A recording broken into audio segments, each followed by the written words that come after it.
FM ನ್ಯೂಸ್ಗೆ ಸ್ವಾಗತ. ನಾನು ಹರ್ಷಿತಾ.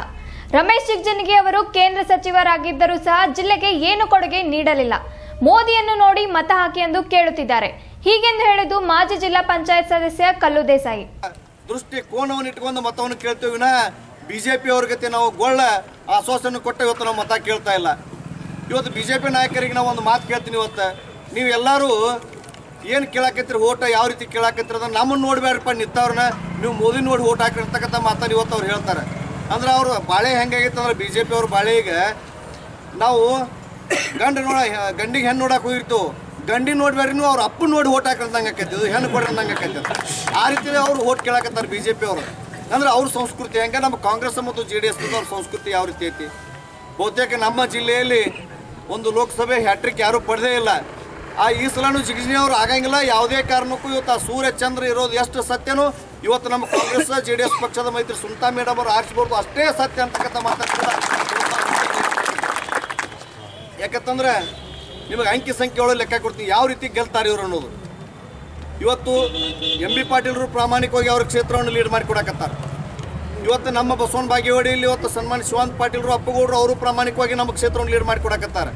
ಅದ್ರ ಜೊತೆಗೆ ನಾಲ್ಕು ಮತಕ್ಷೇತ್ರ ಕೂಡ ಅವ್ರು 80% ನಾಲ್ಕು ಮತಕ್ಷೇತ್ರದೊಳಗೆ ಮಾಡ್ಕೋತಾರೆ. ಈಗ ಯಶವಂತರಾಗೌಡರು ಕೂಡ ಅವರು ಅಲ್ಲಿ ಒಂದು 4,000 ಲೀಡ್ ಮಾಡಿಕೊಡ್ತೀವಿ ಅಂತಕ್ಕಂಥ ಮಾತನ್ನು ಇವತ್ತು ಯಶವಂತರಾಗೌಡರು ಕೂಡ ಹೇಳ್ಯಾರ.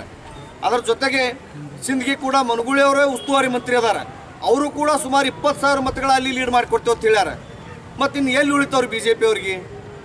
ಇವತ್ತು ನಮ್ಮ ಜಿಲ್ಲೆಯಲ್ಲಿ 3 ಸಚಿವರು ಅದಾರ. ಇವತ್ತು 3 ಸಚಿವರು ಇದ್ದಾಗ ನಾವು ಒಂದು MP ಗೆಲ್ಲಿಲ್ಲ ಅಂದ್ರೆ ಹೆಂಗೆ ಇವತ್ತು?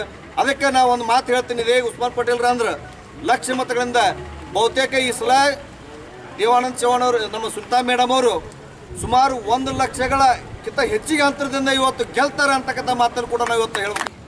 ಮುಂಬರುವ ದಿನಗಳಲ್ಲಿ ಇದರ ಋಣ ನಾನು ಯಾವ ತೀರಿಸಬೇಕು ಅನ್ನೋದು ನನಗೂ ಕೂಡ ಬಹಳಷ್ಟು ಅದ ರೀ.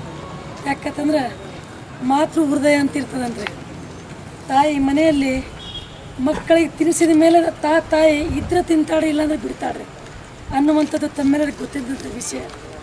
ಹಾಗಾಗಿ ನಾನು ಒಂದು ಶಿಕ್ಷಣ ರಂಗದಲ್ಲಿ ನಾನು MA MED ಡಬಲ್ PGಯನ್ನು ಮಾಡಿಕೊಂಡು ನಾನು ಮತ್ತು ಯಾವುದೂ ಎಕ್ಸ್ಟರ್ನಲ್ ಮಾಡಿಲ್ಲ ರೀ.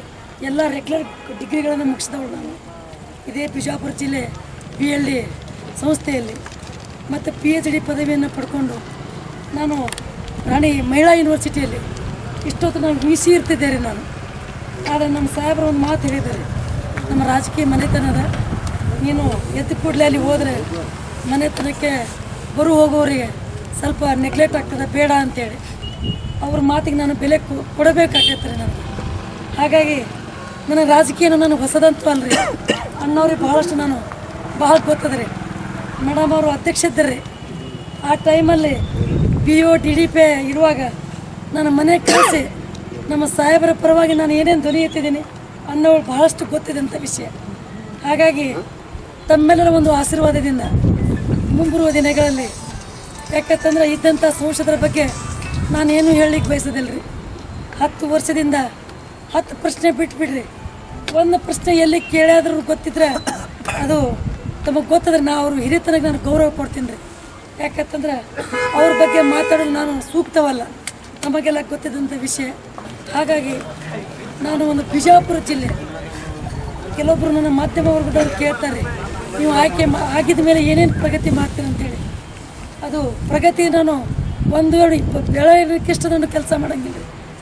ಅದು ಪ್ರಣಾಳಿಕೆಯ ಮೇಲೆ ಏನಿರುತ್ತೆ ರೀ, ಅದು ಹೆಚ್ಚಿನದಂತ ನನಗೆ ಗೊತ್ತಿದ್ದರೂ ಗೊತ್ತಿಲ್ಲದಿದ್ದರೂ ಕೂಡ ನಮ್ಮ ಮಾನ್ಯ ಶ್ರೀ ಶಿವಾನಂದ ಗೌಡರು ಆಗಿರ್ಬೋದು, MB ಪಾಟೀಲ್ ಅಣ್ಣವರು ಆಗಿರ್ಬೋದು, ಹೆಚ್ಚಿನದ ಒಂದು ಮಾರ್ಗದರ್ಶನದಲ್ಲಿ ಹಾಗೂ ತಮ್ಮೆಲ್ಲರ ಹಿರಿಯರ ಒಂದು ಮಾರ್ಗದರ್ಶನದಲ್ಲಿ ಪ್ರತಿಯೊಂದನ್ನು ಕೂಡ ತಮ್ಮ ಏನು ಶಕ್ತಿ ತುಂಬ್ತೀರಿ ಆ ಶಕ್ತಿಯಿಂದ ನಾನು ಇನ್ನೊಂದು ತಾವು ಶಕ್ತಿ ಪಾರ್ಟಿಯಿಂದ ತುಂಬ್ತಾ ಇದ್ದೀರಿ. ಇವಾಗ ನಾನು ಸಹೋದರಿ ಅಂತ ತಿಳ್ಕೊಂಡು ಇನ್ನೊಂದು ಹೆಚ್ಚಿನ ಒಂದು ಕಾಳಜಿಯನ್ನು ತಗೊಳ್ತಾ ಇದ್ದೀರಿ.